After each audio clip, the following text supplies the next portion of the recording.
Hey, how's it going? My name's Nat. Let's see what's making news. The United States is one step closer to potentially banning TikTok after the House of Representatives passed a bill overnight. It's caused quite the stir, especially among content creators. Take a look. I'm here because I'm a disability advocate and TikTok changed my life and so many others within the disability community. I talk about books on TikTok and I encourage people to read, and I want to keep on doing that. TikTok has allowed my dreams that I used to have as a child to come true. These are just some of the millions of content creators in the US that could be impacted by a potential TikTok ban. If it fully gets a ban, then those creators could totally lose out on any income. And there's not many backup options when you have this career. To quickly catch you up on things, the US government has just voted in favor of a bill that would give ByteDance, the Chinese company that owns TikTok, two options: sell TikTok or face a ban. TikTok is a threat to our national security because it is owned by ByteDance, which does the bidding of the Chinese Communist Party. China responded by saying that there is no evidence of a security threat and that the ban is an act of bullying, while TikTok also says it's not a threat and is working hard to stop the bill. We will continue to do all we can, including exercising our legal rights.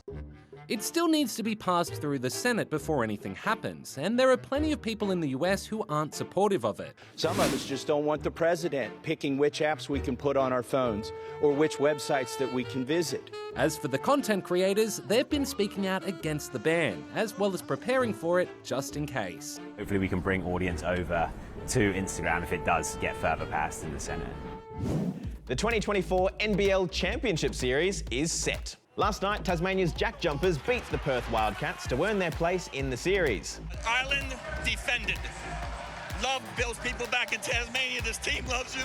We're coming back home. While Melbourne United secured their spot against the Illawarra Hawks. The best of 5 contest will begin on Sunday.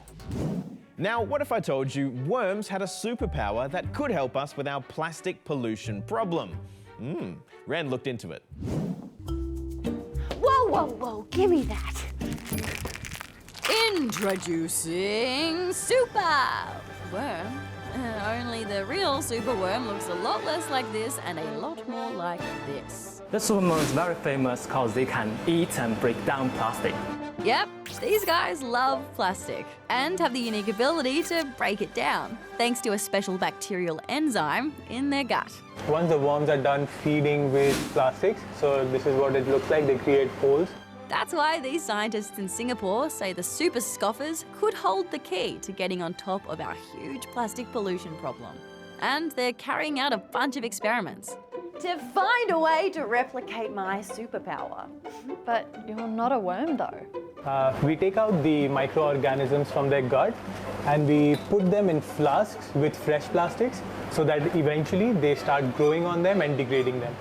But even though they're super worms with super guts, researchers say it's also up to us to help save the world from plastic waste.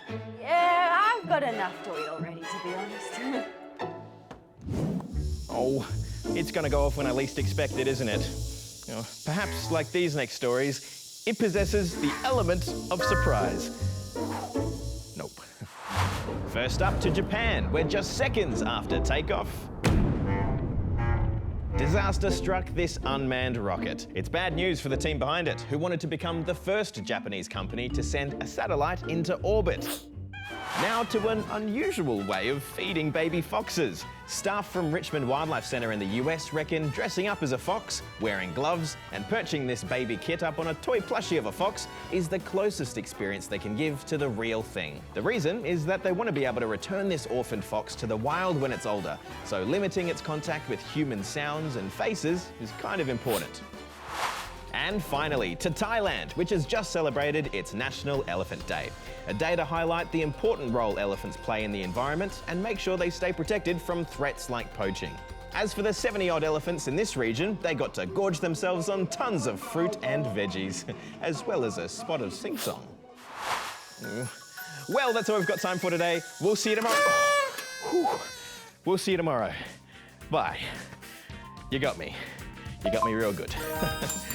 And I knew it was coming.